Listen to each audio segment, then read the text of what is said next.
Hello friends, welcome to খেল দুনিয়া। আবারও একটা দুর্দান্ত কামব্যাকের ম্যাচ দেখলো ডুরান্ড কাপ। তো ডুরান্ড কাপে মোহনবাগান ভার্সেস বেঙ্গালুরু ম্যাচটা আজকেরও খুব টান উত্তেজনায় ভরা ছিল।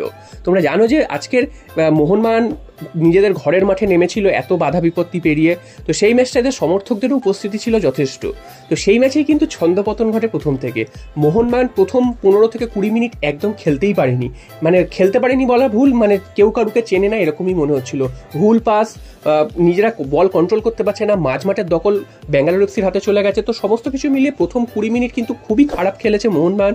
সেই সময় বেঙ্গালুরু একের পর এক অ্যাটাক করে গেছে এবং ডিফেন্সও কিন্তু তথৈবচ অবস্থা ছিল। তো সেখান থেকে কিন্তু মোহনবাগান প্রথম ধাক্কাটা খায়, একটা পেনাল্টি কনসিড করে এবং সেখান থেকে কিন্তু গোল করে চলে যায় বেঙ্গালুরু এফসি। তারপর সুভাশিস বোস তিনিও কিন্তু চোট পেয়ে উঠে যান।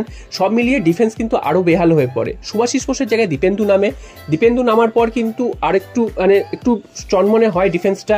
এবং উল্টো দিকে কিন্তু টম অ্যালডারড এবং আরেকজন বিদেশি তারাও কিন্তু খুব একটা ভালো খেলতে পারছিলেন না আজকে। এবং তারপর পুরো ফার্স্ট হাফটা কিন্তু মোহনবাগান প্রায় খেলতেই পারেনি। একেবারে ফার্স্ট হাফের শেষ দিকটা একটু বাদ দিলে পুরো ফার্স্ট হাফটা কিন্তু একদমই খারাপ খেলেছে মোহনবাগান। তো ফার্স্ট হাফের শেষ থেকে কিন্তু মোহনবাগান আস্তে আস্তে খেলাটা ধরার চেষ্টা করে এবং মোহনবাগান কিন্তু একের পর এক অ্যাটাক সাজাতে শুরু করে।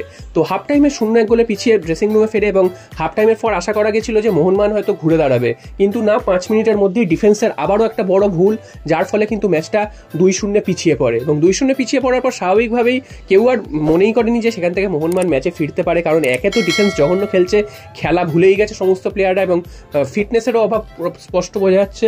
তো তারপর কিন্তু বেশ কয়েকটা চেঞ্জ করে এবং চেঞ্জ করার পর মোহনবাগান কিন্তু আস্তে আস্তে খেলাটা ধরে। তারপর থেকে কিন্তু বেঙ্গালুরু এফসিকে প্রায় বল ধরতেই দেয়নি। মোহনবাগান কিন্তু একটানা আক্রমণ করে গেছে এবং ম্যাচের কিন্তু 55 থেকে 60 মিনিটের মধ্যে মোহনবাগান পেনাল্টি পায় এবং সেই পেনাল্টি থেকে মোহনবাগান এক গোল কিন্তু সমতা করে এবং তখনও 2-1 গোলের পিছিয়ে রয়েছে। তারপরেও কিন্তু মোহনবাগান একাধিক সুযোগ পেয়েছে, সেগুলো কিন্তু মোহনবাগান একের পর এক নষ্ট করেছে। গ্রেগ স্টুয়ার্ট তিনি তো ফাঁকা গোলে জাস্ট বলটা ঠেলবেন, সেটা ঠেলতে পারলেন না। এছাড়াও কিন্তু বারে লেগে ফিরে এসতে সমস্ত কিছু মিলিয়ে কিন্তু মোহনবাগানের ভাগ্যটা কিন্তু সাথ দিচ্ছিল না। এবং একেবারে কিন্তু ম্যাচের 84-85 মিনিট নাগাদ কিন্তু সেই মহাকাঙ্ক্ষিত গোলটা আসে, সেটা কিন্তু অনিরুদ্ধ থাপার দূরপাল্লার একটা শট, সেই বলটা কিন্তু রিবাউন্ড হয়ে গেছিল এবং সেখান থেকে অনিরুদ্ধ থাপা একটা ভলি মারেন, ভলিটা কিন্তু সুন্দরভাবে গোলে ঢুকে যায় এবং 2-2 হয়ে যাওয়ার পর কিন্তু মোহনবাগান আত্মবিশ্বাস ফিরে পায়। তারপর কিন্তু ম্যাচে আর যে কটা টাইম বাকি ছিল মোহনবাগান কিন্তু অল আউট ঝাঁপায়, যদিও মোহনবাগান গোল পায়নি। ম্যাচ চলে যায় টাইব্রেকারে কিন্তু আজকের জেসন কামিংস ভুল করেনি, তিনি কিন্তু গোল করে গেছেন এবং পরপর কিন্তু 4টে গোল মোহনবাগান করে এবং 4 নম্বর পেনাল্টিতে এসে বেঙ্গালুরু এফসি মিস করে এবং তারপরের পেনাল্টিটা গ্রেগ স্টুয়ার্ট তিনি যদি গোলে মারতে পারতেন মোহনবাগান কিন্তু সেখানেই জিতে যেত।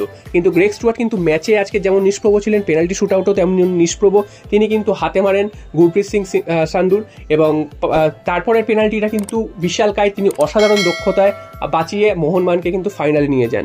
তো মোহনবাগানের ত্রাতা কিন্তু এই মুহূর্তে বিশাল কায়েত। আগেও ডুরান্ড কোয়ার্টার ফাইনালেও আমরা দেখেছি যে বিশাল কায়েতের হাত ধরেই কিন্তু মোহনবাগান উঠেছে এবং পিছিয়ে পড়া ম্যাচ থেকে মোহনবাগান কিন্তু ফিরে এসছে। আজকের ম্যাচেও সেই সেম জিনিস দেখলাম যে পিছিয়ে পড়া ম্যাচ থেকে কিন্তু মোহনবাগান ঘুরে দাঁড়িয়েছে এবং বিশাল কায়েত তিনি তার হাতেই ভর করে কিন্তু মোহনবাগান ফাইনালে উঠেছে। এবং অবশ্যই ম্যাচের কিন্তু যে গোল দুটো হয়েছে পিছিয়ে পড়ার পরেও যে মোহনবাগান খেলায় ফিরেছে সেটাও কিন্তু তারিফ করার মতন এবং কেউ ভাবেইনি। এবং মোহনবাগান যেভাবে খেলছিল সেখান থেকে মোহনবাগান গোল পেতে পারে বা কিছু করতে পারে সেটা কিন্তু কেউ ভাবেনি, সবাই ভেবেছিল হয়তো আউট হয়ে যাবে। তো মোহনবাগান যে এইভাবে ফিরে আসবে সেটা কিন্তু খুবই দারুণ ব্যাপার এবং পরপর দুটো ম্যাচ কিন্তু এরকম হলো। এবার সামনে ফাইনালে নর্থ ইস্ট ইউনাইটেড, তাদের বিরুদ্ধে মোহনবাগানকে খেলতে হবে, তারাও কিন্তু দুর্দান্ত ফর্মে রয়েছে। তো এখানে কিন্তু প্রত্যেকটা দলই কিন্তু খুব ভালো খেলছে এবং ফাইট দিচ্ছে। সেখান থেকে মোহনবাগান যে 2 গোল খেয়ে যাওয়ার পর গতদিন 3টে গোল খাওয়ার পরে যে 3টে বা 2টো গোল করে ফেরত দিচ্ছে সেটা কিন্তু একটা ভালো ব্যাপার। মোহনবাগানের আক্রমণ ভাগটার জন্য কিন্তু মোহনবাগান বেঁচে যাচ্ছে। এটা যদি মোহনবাগানের ডিফেন্সের দিকে তোমরা তাকাও, ডিফেন্স কিন্তু জঘন্য হয়ে গেছে এবং সেখানে কিন্তু মলিনা তাও 3 ব্যাক ডিফেন্সে খেলাচ্ছেন, 3 জন ডিফেন্সে, যার ফলে কিন্তু ডিফেন্স কিন্তু গড়ের মাঠের মতন ফাঁকা হয়ে যাচ্ছে এবং হুড়ুর করে বল নিয়ে কিন্তু অপোনেন্ট ঢুকছে এবং 2 বিদেশি যারা রয়েছেন তাদেরও কিন্তু খুব একটা ফিট মনে হচ্ছে না এবং তারাও কিন্তু অসংখ্য ভুল করছেন, যার খেসারত কিন্তু এই গোলগুলোকে খেয়ে দিতে হচ্ছে। তো ডিফেন্স নিয়ে মোহনবাগানকে আরও খাটতে হবে এবং একজন ভারতীয় ডিফেন্ডার এই মুহূর্তে অবশ্যই প্রয়োজন এবং 3-ম্যান ডিফেন্স কিন্তু প্রচণ্ড আত্মঘাতী হয়ে যাচ্ছে, সেটা কিন্তু 4-ম্যান ডিফেন্সে আনতে হবে এবং একজন কিন্তু হোল্ডিং মিডফিল্ডারও রাখতে হবে, যেটা না করলে কিন্তু ডিফেন্সের উপর প্রচণ্ড প্রেশার করছে। রোজ দিন কিন্তু গোল খেয়ে যাওয়ার পর গোল শোধ করে বাঁচবে না। তো এই দিকটা মোহনবাগানকে অবশ্যই উন্নতি করতে হবে। এছাড়া কিন্তু আক্রমণ ভাগ নিয়ে আলাদা করে কিছু বলার নেই। আক্রমণ ভাগের জন্যই কিন্তু মোহনবাগান ম্যাচটা থেকে বেরোতে পেরেছে এবং দুর্দান্ত আক্রমণ ভাগ, মানে একজন অফ ফর্ম থাকলে বাকিরা কিন্তু খেলে দেবে এরকম একটা ভাব। তো সব মিলিয়ে কিন্তু ডুরান্ট ফাইনাল আগামী শনিবার মোহনবাগান কিন্তু নর্থ ইস্টের বিরুদ্ধে যুবভারতী ক্রীড়াঙ্গনেই খেলতে নামবে এবং সেইটা যদি জিততে পারে তাহলে কিন্তু 18তম ডুরান্ট কাপ মোহনবাগানের জন্য অপেক্ষা করছে। তো তোমরা কি মনে করো, ডুরান্ট কাপ কি মোহনবাগান জিততে পারবে? সেটা কিন্তু অবশ্যই তোমরা কমেন্ট করে